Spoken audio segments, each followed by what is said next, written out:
mayaan na ata sa eyebrow studio kay maparetouch ko sa ako ang kilay ug mapawing sa ako ang ibabaw sa ato ang kalimuta pagsulod pa kastang humuta. Oh, umuting ko na yung kwarto. Hi, Ma'am Ab! May buntag si Ma'am Ab na napamidiri, mapabaga na pumikigol. Og isa sa akong mga paborito na tambayan, silahang side na papri sa tagatawtan ako og TV, freaking de, fre biscuit para dilin taon, manggahi ang imong kuto-kuto sa kagutom sa tagahulat ato pakilay ni Mikyat og karon. Gibot ka og pampamanhid si Mikyat, wala man siya feelings nga gibot niya pamilya ani na makaya naman niya ang kasakit sa tanan.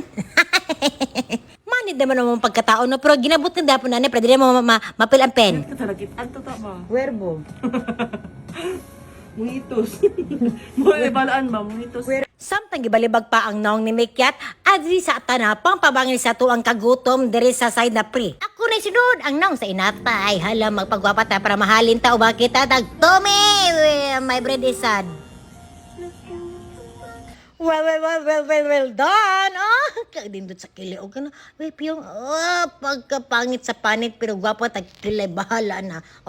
Gwapa ko, bakit? Isa mo ano? Mama, I love you, Mama. Gwapa kay ko. Sharo, oh. Mag-cherry blossom ko ron. Tara ang daman sa magkikilay. Thank you kay Mama. You're welcome. Kasi naman siya mabawal bugas, dilata. Perminti yun na si Ma'am Ab, di ba? Yes. Pag gumanog ko, yun ay pakaon. Nakadudog, yung lagi ko ito. Kuan ka Pili na ko na sila, bano na po yata sa tuwa. Doon lang ang Pilipina, yeah. Nikat, salamat sa regalo, pero lapas yung taon nito dyan.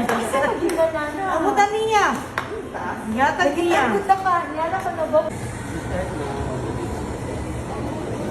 Paggutom na kami, manulod na kami og birthday dahil sa mama ni Mikyat mo ang nakaanhimi diri. Una man si Wilbert wala ko kapansin og iyang mga igsuon. Happy birthday, madam! 49 binakahapit na ka 50. Mwah! Of course, mga ako nakita ka. Gwapo ni Wilbert. I-focus. Gamay lang. Mga girls, lost sa inyo, girls. Yan ang magsuon. Happy birthday.